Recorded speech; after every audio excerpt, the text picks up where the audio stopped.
Slav fighting, এই যে গালের মধ্যে থাপ্পড় দিয়ে খেলা, এই গেমসটা টোটালি হারাম। আপনারা দেখেছেন যে অনেক সময় ইন্টারনেটের মধ্যে বিভিন্ন জায়গায় যে গালে থাপ্পড় দিয়ে কে কয়টা গালে থাপ্পড় খেয়ে হজম করতে পারে ওকে পুরস্কৃত ঘোষণা করা হয়। কে কয়টা থাপ্পড় খেয়ে হজম করতে পারে ওকে বিজয় হিসেবে ঘোষণা করা হয়। ইদানিংকালে দেখলাম যে ইউটিউব, ফেসবুকের মধ্যে এই খেলাটা প্রচলন ব্যাপকভাবে মানুষের কাছে পৌঁছাচ্ছে, ব্যাপকভাবে এই খেলাটা জনপ্রিয় হওয়া শুরু করছে। অথচ আল্লাহ রাব্বুল আলামিন এটা কোরআন আল কারীমের মধ্যে এসেছে সূরা সদের মধ্যে, খলাকতু বিয়াদাইয়া। আল্লাহ তাআলা সূরা সদের মধ্যে আমাদের নিষেধ করে বলছেন যে মানুষের গালে থাপ্পড় দিবা না, কারণ খলাকতু বিয়াদাইয়া, মানুষকে এই অবয়বটাকে আমি আল্লাহ তাআলা নিজে সৃষ্টি করেছি। আল্লাহ তাআলা অনেক কিছুই পৃথিবী তৈরি করেনি, কিন্তু এই যে মানবের, এই যে আমরা মানুষ, আমাদের বডির স্ট্রাকচার বিশেষভাবে বলা হয় এমন যে এই পুরো ফেসটাকে আল্লাহ তাআলা নিজের হাতে, কুদরতি হাতে এটাকে সৃষ্টি করেছেন। এখন অনেকে বলবেন যে আমরা তো গেম খেলি না, কিন্তু আপনি গেম খেলেন না,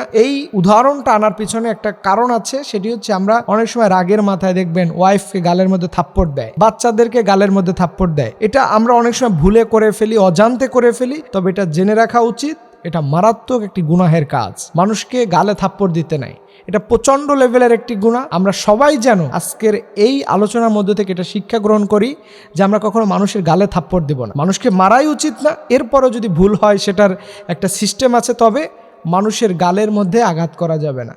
কিন্তু এখন দেখবেন মানুষ রাগ বেজেছে তো সমানে গালের মধ্যে সবার আগে থাপ্পড় মারে, অথচ এই গালটাকে আল্লাহ পাক নিষেধ করেছেন। এর কারণ এই গাল এবং পুরো মাথা এটা অ্যাডজাস্টমেন্ট করা থাকে, এটার কোনো একটা ক্ষতি হলে এটা এফেক্টটা সরাসরি আমাদের ব্রেনের মধ্যে পড়ে যায়। এর জন্য আল্লাহ তাআলা তিনি জানতেন যে আমাদের কোন জায়গায় সমস্যা হবে, কোন জায়গাগুলোতে আমাদের নিরাপদ থাকা দরকার। স্পেসিফিক আল্লাহ তাআলা কোরআনে নিষেধ করেছেন, খবরদার মানুষের এই অবয়বের মধ্যে হাত দিও না, এটা আল্লাহ নিষেধ করেছেন। আসুন আমরা এখান থেকে একটা শিক্ষা গ্রহণ করি।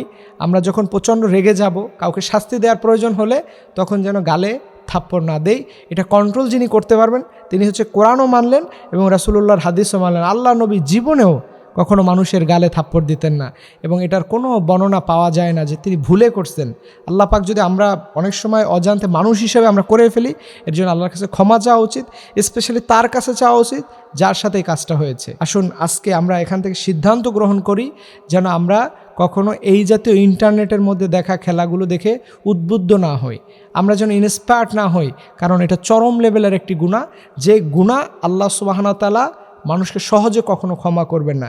এক হচ্ছে বান্দার হক নষ্ট করলে এটা কখনো ক্ষমা হয় না, দ্বিতীয় হচ্ছে কোরআনের আয়াতের বিরুদ্ধে যাওয়া।